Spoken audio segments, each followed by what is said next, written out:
Greetings. Welcome to Fatha Torch, the podcast to help you, the new and renewed father, cope with the anxiety and stress of fatherhood so that you can be the dad you wish you had. I'm your host, Ra, founder of Abimelech Foundation, an artist and a father of 9. My mission is to help you reclaim your power and ease your concerns about being a father in today's social climate.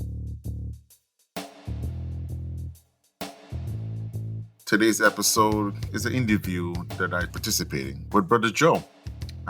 Joel has a podcast. I think you'll find it very interesting. Is Unraveling Religion podcast. This conversation touch home. We touch a lot about my beginnings, the purpose of why I do the things I do, pertaining to fatherhood, my trials and tribulations. Overall, I think this interview was important to share. It's not embarrassing. It's just, I think it's the benefits of revealing this interview will enlighten some spiritual conquests, some balance in your life, some parenting aspects, and better perspective of who we are as men, as fathers. My mistakes might have been a teachable moment, or it could have been could have been me,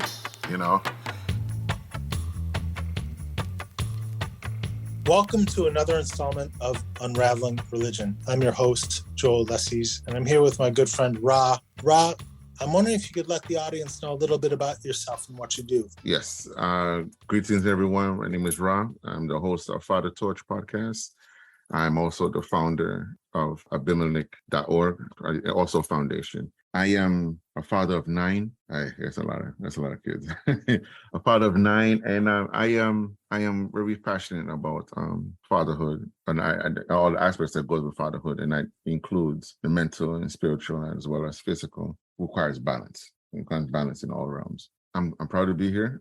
It just seems like the work that you're doing with Fatha Torch seems like it's not something that I've heard quite in this way. And I'm wondering if you could talk a little bit about that. Yeah, Fatha Torch was developed in 2013.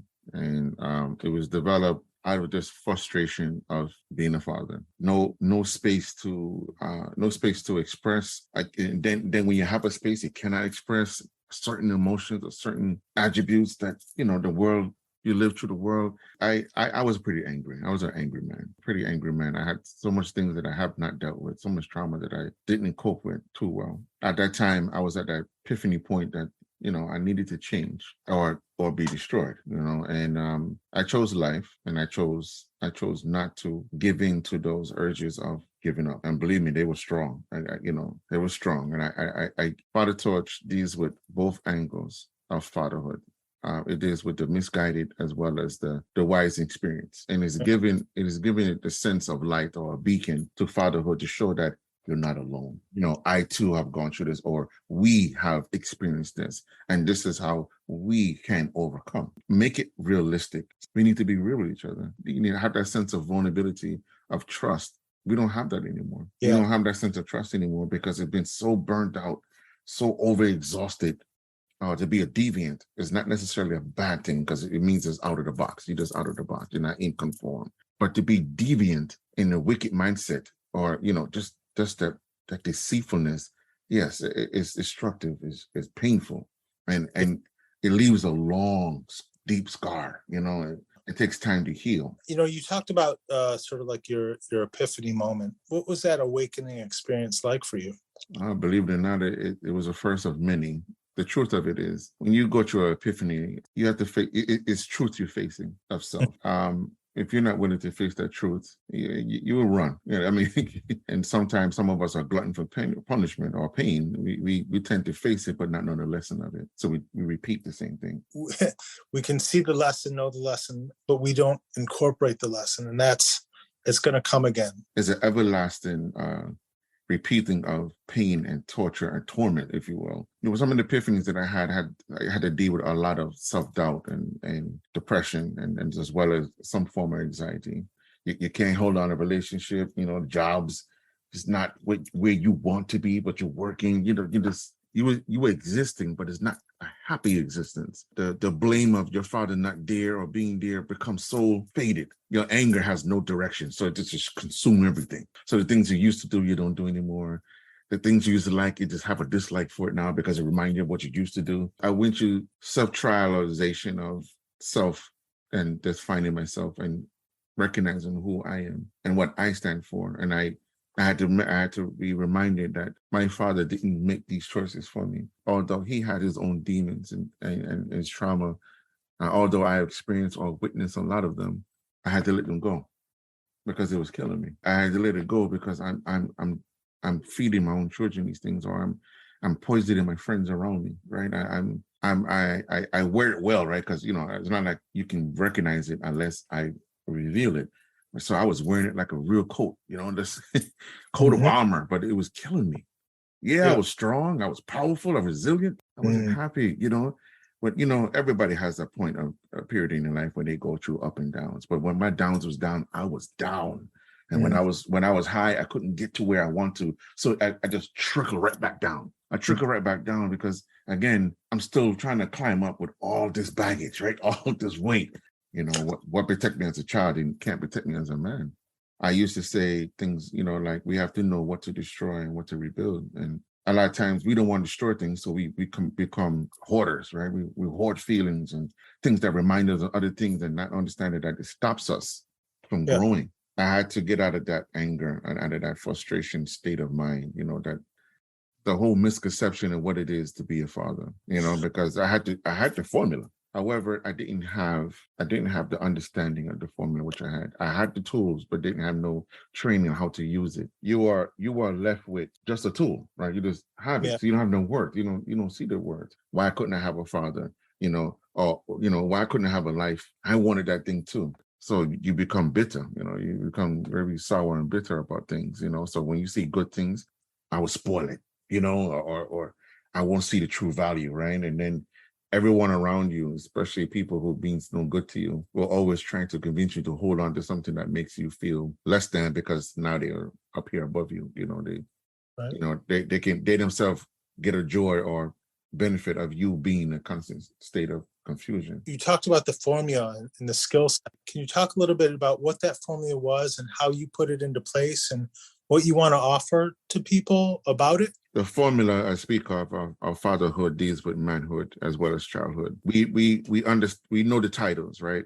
Spiritual, physical, mental, but we often forget emotional. These things coexist in a balance. When they shift, we see the result of it. A hurricane or a volcano action or tornado. We become unstable.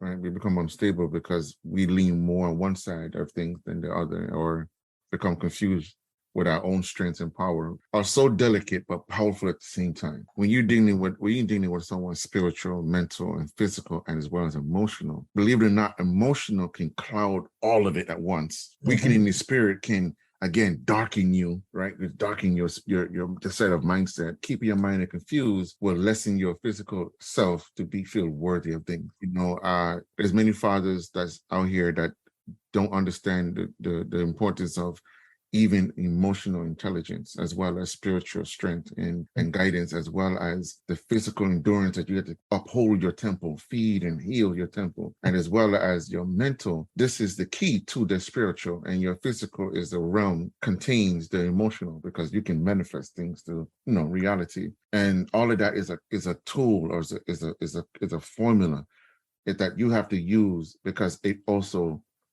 creates for you the ability to have insight, to have to absorb the wisdom in great quantities, right? To learn from the experience, which help gains and strengthens your knowledge, so that you can do better. So when you start having children, you automatically know what you need to invest in them, and you automatically know that you have to put them above your crown, because you know where you stand. So the point is to uplift them. So you use your experience, your knowledge, your wisdom to instill in them, and so they can do better or leave off where you stop. What I hear you saying, Ra, part of our journey is to discover our power, our inner power as an individual, as a sovereign human being, our power to do good and to influence in positive ways the people around us. Lighting a light, it's clouded from us, our own light. And for us to find our light, ignite it, and then share it with others seems to be the whole purpose of this. Yeah, the beacon of fatherhood is what I represent, and to remind fathers of their role and their power, and remind them of who they are, is my whole mantra. That is why I use the memo when I do Fatha Torch podcast. Be the dad you wish you had, right? Yeah. By the way, I love that. Thank you. And to focus your energy of healing, right? Healing and learning from your lesson, right? Learning from your path, right? Not to share that path in a way that is going to hinder your loved ones, but this world and the system of things makes it harder. Makes it hard for you to be that guy, right? To be that guy, because you have so many different types of personalities. Mm-hmm. Some are strong, some is weak, some is more influential, some is just outright rage, rageful. But you have to finesse yourself and maneuver, navigate through these things to find yourself, your self-worth, your love, your understanding of self, right? Oftentimes we get caught up one of the realm and we make it all about our lives. And then when that fails, all betrayers, all it takes is one. So it betrays us, all hell breaks loose. We no longer have any direction. We lost, everybody's hating, or they just don't understand me. And now you're confused, but you won't admit that you're confused because we have that masculinity about us, right? We have to stifle our emotions, right? And stifle our weaknesses. We have to walk with that broken foot for miles on end, just to show that we're worthy of expressing one shed of tear, right? That something hurts. That plays a heavy part in our health. There's so many things that plays in our health as men, as fathers, that we have to be very mindful of. I mean, something as violence is a part of health. What you absorb, you take in, what's around you, you tense, what we see nowadays, and the intensity that we see, the degree and things what we see nowadays is a result of the things we experience, and the result of the things that we neglect and the things that we suppress. When the last time you saw a grown man look at each other and say, I like what you're doing? Yeah. Don't know each other. Just walk up and say, I like what you're doing with your child, or, man, listen, hey, have you tried this with your child? Share information, share that fatherhood connection, right? You don't see that anymore. You walk down the street, you put your head down, you don't look, you don't make eye contact. You tend to stay in your zone, right? In your personal bubble. And that concept of divide and keep you alone is such a powerful tool. It don't require much. All they just introduce a bit of doubt in your mind of who you are, and it just trickle effect goes down right down. Yeah. There's a trickle effect because you nurse that doubt. Yeah. Although you in life you must always leave room for doubt, so you will never be surprised or taken off guard. However, when you introduce doubt, it's important to question yourself too. That doubt allows us to question ourselves. There you go. And you are more cautious, right? You're more aware of your wisdom and understanding of your personal limitations, and then understand how can I overcome that. But if you have no doubt, have no fear, these things don't come up. Yeah. It won't even manifest in your mind that you need to look and resort to these things. And when is the last time, truthfully, when is the last time we as men had the time to sit down and say, let me collect my thoughts? We are constantly, on the move, constantly got to be on the grind. We got to get that cash. We got to get that money. We got to provide. We got to do all these things that is said to be a man or a father. And then they come to find out it's a lie. That is, that is a world tour. Just turn your whole world around. Pressure. Yeah, you still going through peer pressure, self-esteem issues, anxiety, depression.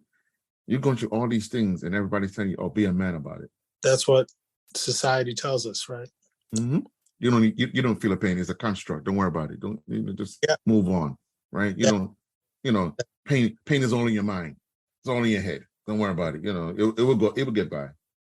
Meanwhile, you're traumatized by it. Totally. I'm wondering, because I know for myself, like, I like poetry. I like writing, creative writing. And I'm wondering if you could talk a little bit about health and the importance of taking time to do your art in relation to fatherhood, in relation to being a man. That's a good question. That's a good statement too. At the same time, the importance of this as an artist, as a man, as a father, the important to take time for art. Not only that it's a creative spirit, but it also opens a realm of calm and serenity as well as therapy. It gives you a sense of relief, if you will. When I sit down and do my artwork or I'm drawing, believe it or not, I am thinking about my fathering, my manhood, my relationship, my people around me, my circle. I'm thinking about my world itself. And I am putting it on paper as I see it in my mind, in my universe. I am putting it down. And believe it or not, it also helps me oversee all the things I've done, all the things that I want to do. And I'm literally drawing a picture, illustration, of a blueprint of what it is I want to do, how I'm going to do it. And I'm doing it in a way where the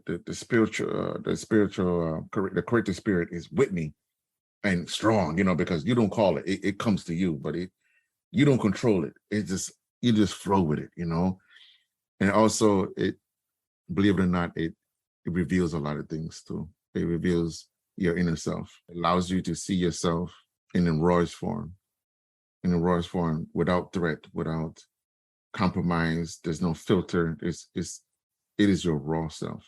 You, as artists, we are already emotional. We are emotional. That is why we are so in tune with the creative spirit. We are emotional. And it's not to say like boo-hoo.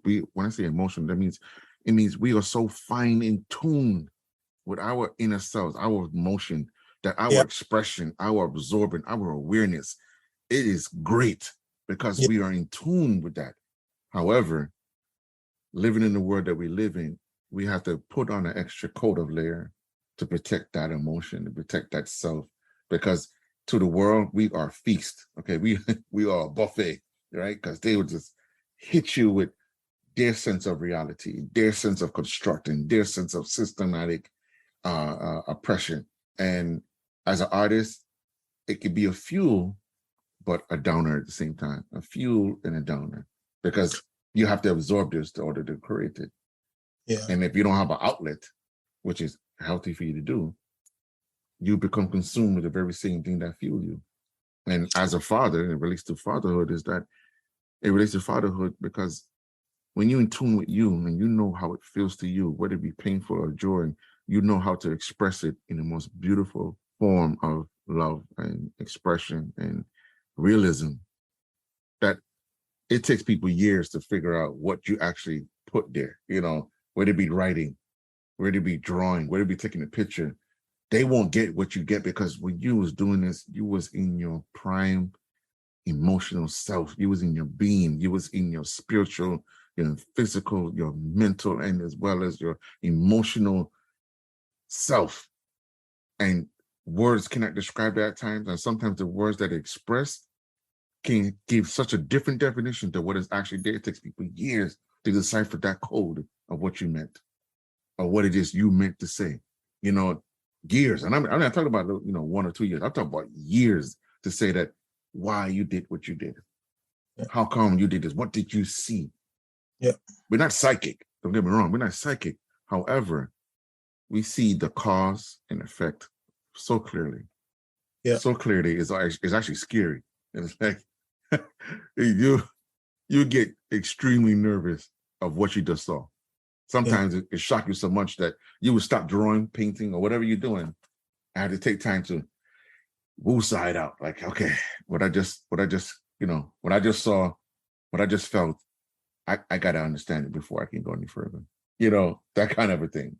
Yeah, yeah. And it relates to fatherhood is that when you're dealing with your children or you're dealing with your significant other, you have to have self-discipline, self-control, and self-understanding of you before you can deal with them. And that's how I relate it. That's how I put the all it together, because your emotions, your physical, again, your spiritual and mental. All of it is all a learning process, and all of it is a powerful tool, but you got to know how to use it. That makes a lot of clear sense to me, Ra. I'm wondering if you could talk a little bit about your vision of the future, about what you want. What do you want for people? What do you want for fathers? What is the ideal thing that you want to offer for people in your vision of what you're doing?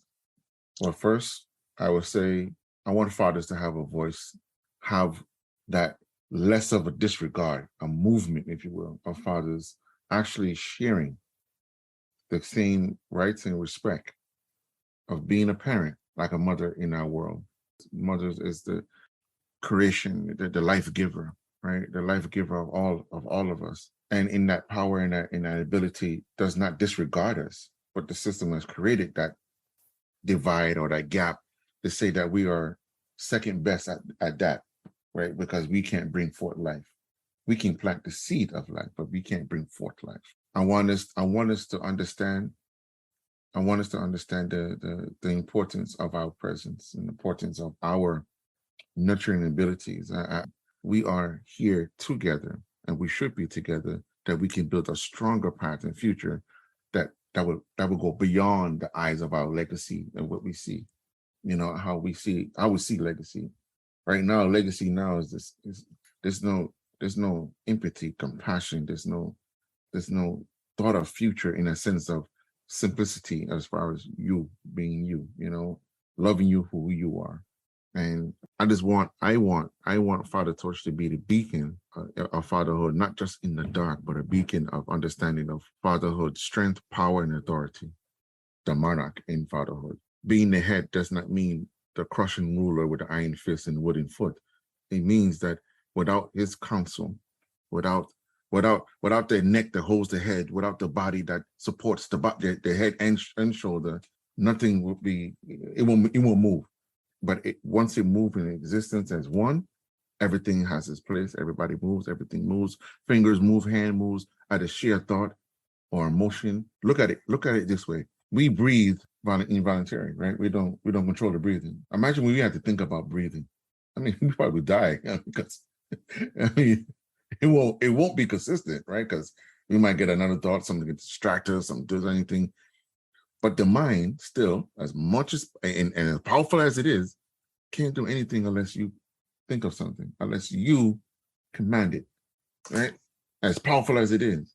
But it never once says to any of the organs in your body, you know what, I don't need you, because I'm there. I'm the brain. I run everything, right? Without me, you wouldn't exist. No, it actually tries its best to always keep things in sync and balance. You must breathe, move, active, stretch. I mean, it warns these things, but it never forces it. It never tells you, it never says, I'm the head, do what I say because I said to do it. No, if anything, it always makes a suggestion. Hey, you just hit that foot. Is that a pain? That's a pain. I think there's a pain. And that's, then it would send out the signals like, hey, I think there's a pain, right? I think there's something going on there. It gives these kind of warnings, but it never says, I'm the brain, so, do what I say. We as fathers, we are all kings and rulers.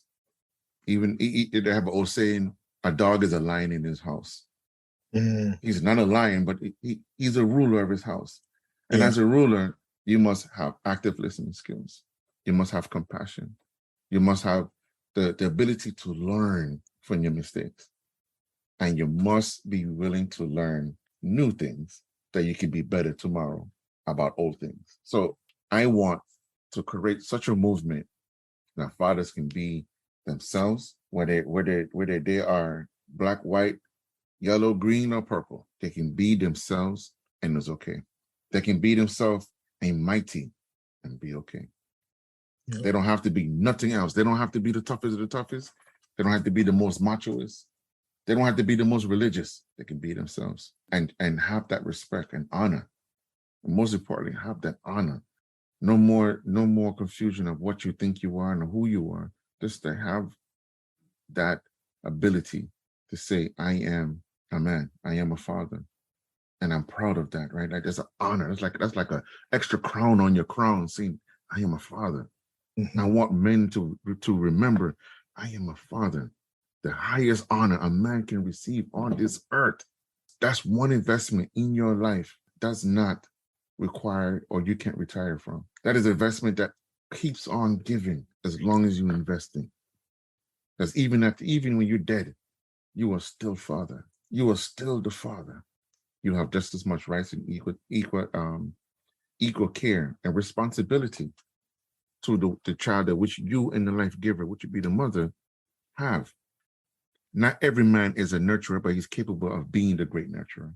Not every mother is a strong advocate, but yet they can be because they are sharp with their tongue and they are embracive and they're in tune with their emotions. So they know how to jolt you, get you going. A father has great authority in his presence and his stature. Have us embrace our health, embrace ourselves as who we are and what we are. Have that togetherness, that connection, that we can disagree and we can disagree. We can disagree and still be in love. My plan is not for you to everybody sing kumbaya and we all live as one because we are not different. We are different, but it doesn't make us different. We are different, yes, but it doesn't make us different. We bleed, we breathe, we live to learn. And through that, we get to learn one another and we get to teach one another. Or I should say, have more humility in ourselves that we can not be too ashamed to admit our mistakes, to learn from our mistakes, and also to embrace that mistake. That means I would die for what I believe and what I am and who I am, especially to my children. Yeah. But that's not what I'm practicing. That's not what I'm teaching. But I'm showing you that I am a warrior because a warrior protects the one he loves, willing to live his life, to put his life to say, I will sacrifice this so you can be here or there. But it's not I'm going to quit my job and just focus on you. Don't worry about the bills. We're just going to do this here. You got to be wise about it. You got to be smart of it. If we can make time for ignorance, we can make time to better things. Rob, I'm wondering if we could talk a little bit about Fatha Torch and your podcast, your presence, your message. It is all heart. It is squaring to what is truthful, your experience, and articulating that honestly in a wisdom-filled kind of way. And I'm just wondering, part of that must have been informed by your mental health journey. My mental health status when I came to this truth was not in jeopardy of me like jumping the bridge, right? Although those thoughts have come, right? Those thoughts have come and they come full force, they come hardcore. For me. They come hardcore, and I want to be vulnerable here and share a bit here.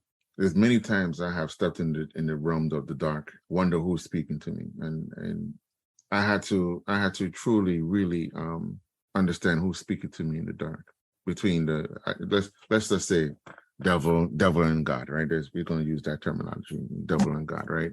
Because we all have a little devil in us and we all have God in us. In the dark, and while you're in the dark, you speak ill, you speak in rage, you speak of so much emotional distress and turmoil and torment. What the devil in you will say things you deserve.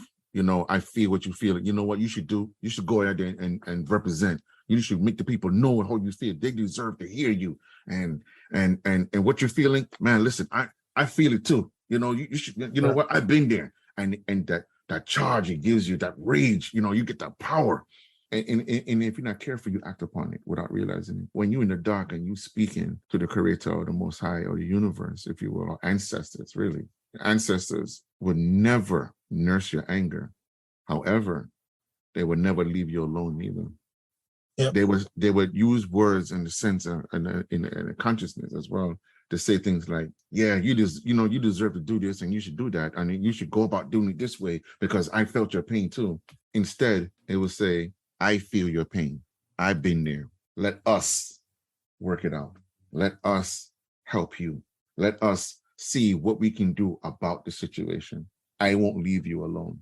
I am here for you. And they will also even go as far as share with you their tribulations, their history, or their emotional well-being. And that's only if you're listening. That's only if you are in tune. the truth of the matter is, through that journey in my mental health, I had to forgive. I had to forgive me first. Forgive myself for carrying such hatred and burden. I had to forgive myself for carrying such thoughts and such hatred that it stopped me from so many things. I had to admit to myself that I am not a bad man. I am not wicked. And then you get to see everything around you, present, past, and future. I had to forgive before I can forgive my father, before I can go on and forgive my mother, before I can forgive anyone that remember that I hurt as well. Now I have to forgive myself. I am worthy of your forgiveness, and I am worthy of being forgiven and being loved. Right? I'm worthy of that. When I learned to do such things, I was able to find love. I was able to find love within me and to find, the love of my life. I was able to do that because now I wasn't looking through a dirty lens. It was clear. Mm-hmm. I know what I wanted. I know how I wanted. I know the purpose, my purpose, right? I should say, to be quite clear, I had more of a definition of my purpose. I was always aware of my purpose. I had more of a definition. I have more gratitude, right? When you forgive and you let go, you have more sense of gratitude, accomplishment, achievement, if you will. You glow, you speak differently, you feel differently. You tend to even change your whole personality about who and how people see you. For people before you, your ancestors, you ever give thanks even to your parents, and how to properly honor them, not because of what they've done and what they didn't do and how they didn't do this and how come there wasn't this. You properly honor them by getting yourself in order. And I say in order, that means your life in order, and simplify the fact that you are loved and you are worthy of such things. Yes, it is not something that you do once in a while. Again, like I said, you have to do this every day. Just the way you speak, the way you carry yourself, or how I express myself to you. Forgive me how you see me. But most of all, forgive me enough to know that I am deserving. I am worthy of your love. I am worthy of your forgiveness. Releasing that physical anguish and anxiety and depression, right? And getting hold of my trauma and learning from it that I can move on. So as a father, it's important for us to check our mental health, to check our spiritual health, our emotional health, as well as our physical health. And check us, put us in our place. Again, sense of balance. It's important as a father that we must be vulnerable with the right people, because you know who to be vulnerable with. You do. You can feel. Yeah, you can. And especially if you tune with yourself, you get a sense of vibe with someone, right? You meet somebody and your spirit don't take with them. There's a reason that's happening. We're not on the same level. The frequency is off, right? It's off. At that time, cocky, arrogant, right? Prideful, right? I can do it. I'm gonna conquer this. That was put it this way, it's a learning experience. But what turned me from that, or turned me around from that, is that I had a real friend, beautiful woman, but she tried her best to change me, right? She had in her mind that she was going to change me from leading my life of the flesh. And she was heavy in the church, heavy into it.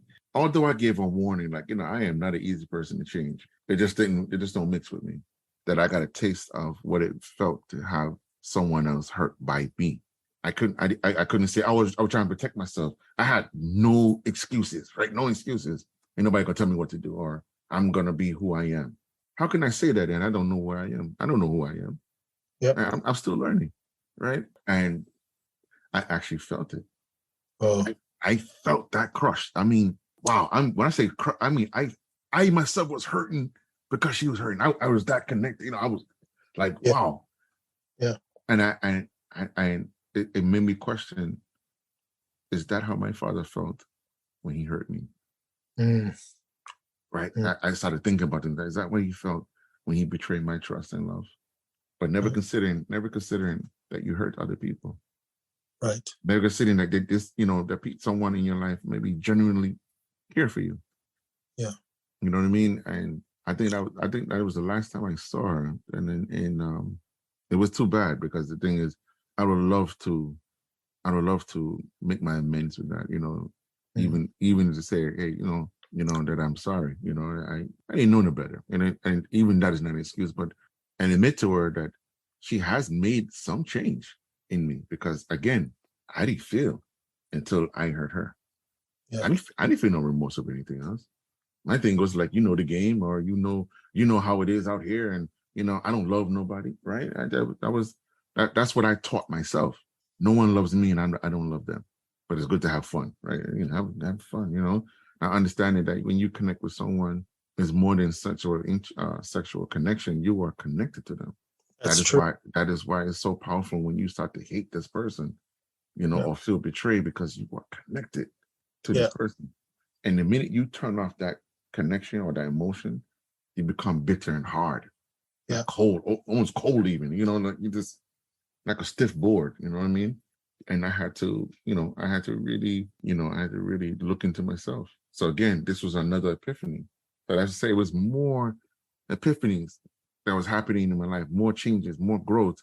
And each time these two things took place, sometimes it was painful, sometimes it was enjoyable. Yeah. But the thing is, the most important thing out of all that I was dealing with is that I had to learn. I had to learn. And if I didn't learn, I was doomed to keep repeating it. It got to the point that after I hurt her, I kept getting hurt. Yeah. I got into something else. Sounds like she opened your heart. Yes, because it was so hardened. Oh my God, it was so hardened, man. I mean, cold-blooded, but she did make that change, and she did help me to open up to the point that I can receive love. Yes, however, the lesson I didn't learn is how to love, or how to be realistic with it, right? Because I thought, okay, if I tell you how I feel, then you should tell me how you feel, and then we would, there's no plan. There was no plan, right? We're gonna make this happen. But where's the plan? Where's the room for the doubt, like we talked earlier? Where's the room for the doubt when things go low? How are we gonna handle it? Where's the communication, right? Where's the dynamic? I was out here trying to look the part, but there was no part for me to be into, because again, I didn't plan nothing. Everything was right to the nose, right straight to the nose. So it wasn't planned. There's no plan. We enjoying ourselves. It's fun, right? Every day should be a celebration, right? Every day should be a celebration. But what about the days that it's not a celebration? I ran from those things. I avoided that. I don't want to deal with that. Yeah. If you down because you can't afford to live the life you live, or do the things you do, or get a higher education, I didn't want that. I don't want to talk about that. Let's go drink. Let's have a smoke. Let's just have fun. Yeah. That living a life without a plan. Again, having a purpose and living a purpose, two different things. I didn't have a plan. You know what I mean? My version of a plan of being a father is like, well, I'm here, right? I'm here, but what are you going to do with that time? What are you going to teach? How are you going to teach? Yes. Now, in all means, don't get me wrong, it didn't get in the way of me loving my children, wanting to provide and do things, but I was still kind of cold and hurt at the same time. I had to learn things the hard way, all because I could not take the time for myself to heal or to overcome. It was just back after back after back. Everything was just, happening. Some of my own demise, and others, it just consequences past, right? Things of the past, and me not closing those doors, right? Not closing those chapters. I just kept adding to them. And I thought if I left this door open, I'll go to this door, I would be okay, because I can always come back to it. Now, understanding that things come out, right? You leave things open, things enter. And and a lot of times we don't prepare for those things. We don't prepare because we didn't put it down. We didn't close that door. Right. We didn't learn that lesson. So when it comes back and it manifests into something different, you start getting flashbacks or triggered by things that you don't even understand that you're getting triggered, because you have that resolve, that issue. I'm dealing with a woman, and she reminded me of the last woman. You know what I mean? I'm not dealing with the one current. I'm still on the past. I mean, although most men would say, well, that's a woman thing. It's not. If you don't deal with your past, you can't have a future. That's right. Just true. So it's not about living in the past, but dealing with the past, dealing with the things you were dealing with. Learn from them. Because once you can learn from it and forgive it, that's it. There's nothing else lingering. There's nothing haunting you down there. You are away from that. I want to know your final thoughts. Two things. One, I want to know about your relationship to surrender. What, and how have you surrendered? And it doesn't matter to what that we surrender to, but surrender from our own self, our own small self, is important. Mm-hmm. And then I just was wondering if you could give final thoughts about final wisdoms that you wanted to share. To the truth of surrender is a form of submission. Right? And what I experienced about surrender is, in other words, face the truth. Go through the fire. You have to go through that pain. It's not so much you reliving the pain, but you have to go through it so you can have resolve. Oftentimes we chase the pain. We chase what ailed us. We get into a relationship, or we find a job, or we find something similar that imitates what caused that pain for us, because it's familiar. And we become transparent in it. We become so embedded to, we want to find out, because we think if we go around it, somehow, if we go ahead of it, then we would beat the pain that we had before, and then we would prevent ourselves from being ever hurt again. And that's a lie. The fact of the matter is that I had to feel the pain for me to get over the pain. That's the lesson I had to learn the hard way, because I refused to admit anything, and I refused to submit. I kept going through being tormented and causing destruction no matter where I did and how positive my intent was. I destroyed everything. I had to learn to submit or surrender my pride. I had to surrender my pride and surrender my power. I had to power down, and in order for me to feel that pain, I had to power down and go through that flame. What did you gain? What did you find when you surrendered or submitted? Mm-hmm. Yeah. What did you find? Utter truth. I found the naked truth of me. And I also found that I am not the only one. Yeah. And I found it a sense of serenity. Truth of myself released me from so much that I held on to. It held me at that truth point. Believe it or not, when you surrender, when you surrender, you put up a fight at first. You fight it. You put up a hell of a fight. But when you start to think about that you're not doing any good in it, you start to just let go. And when you let go, you embrace it.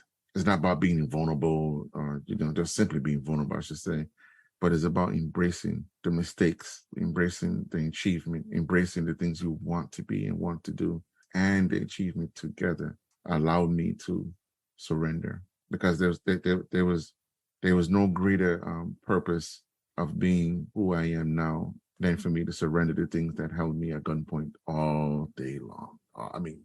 What I hear you saying is that there was something much greater waiting for you. That comes with time, right? And that comes with experience, right? And that knowledge and that wisdom, which is what you learn. You learn that, okay, this is what I need to do.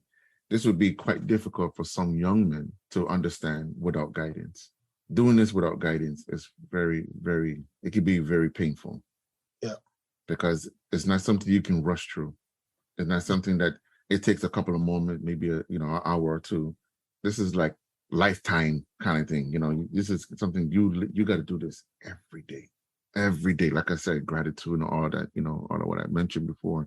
But to surrender, you have to do this every day. You have to surrender the thought that you are not the only one. You have to surrender the thought that although you are powerful, someone else is much powerful than you. Although you are wise, someone else is wiser than you, right? But it's not in a way that you must challenge it or you have to go to a first battle with it.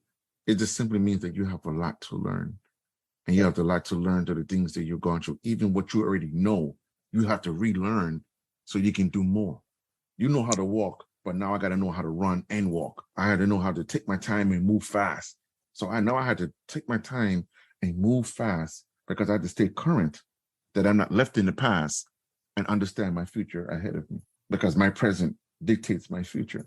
That the part of surrender. And as far as leaving a word of advice or wisdom, I would say to my fathers, be yourself always. A worry heart creates such stress in your mind that it destroys the illusion of any kind of honor or love for yourself. You as a man, although entitled to feel love, entitled to be loved, it is something that you must earn.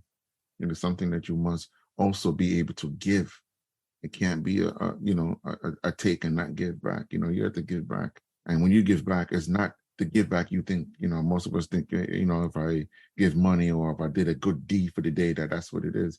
You have to be able to give back by simply helping someone else who may have gone through what you've gone through. Strive to be their best selves. Practice every day that humility and that humbleness, and being a father and being a man is teachable moments.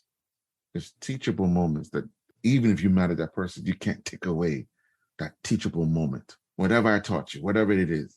You hear how young men talk sometimes, like, yeah, my father was a son of a gun, but he did teach me how to fight. Something I can't take away. I taught you something that I can't take away. I gave you something of me that I cannot take away. I shared, or I was vulnerable, or I was loving, or I was nurturing, right? Things I cannot take away. I can't take away those things. How you take away someone's nurture? It can. So I say, you want to live your true self and live your best self. Be vulnerable with someone else. Protect yourself, but show proper gratitude. And I mean proper gratitude. Show proper gratitude of who and why you are who you are. To live life is a purpose, yes, or a definition of that purpose makes the life worthwhile, despite whatever may come. And understand that life is not perfect. It's not a bed of roses. To know that nothing else will surprise you. You will embrace the bad as well as the good, and you will make it a balance. And the ability, the God in you to know, I got this. You good. I know who you are. I want fathers to know that is not a lie. You are loved and you are powerful. But we all need guidance. We all seek to belong, to be connected. Embrace yourself, enjoy that ride in that journey. Learn from the mistakes as well as the achievement, but you must learn from them, that you can move on and make it a better strive. I don't know what's on the other side, and I'm not going to promise what's on the other side. All I know is make this life count. Ra, I want to thank you. This is from the heart, full of wisdom. Thank you. I was at fathertorch.com. Listen, see what it does for you. This is a beautiful discussion. Hopefully you enjoy, and please leave a comment.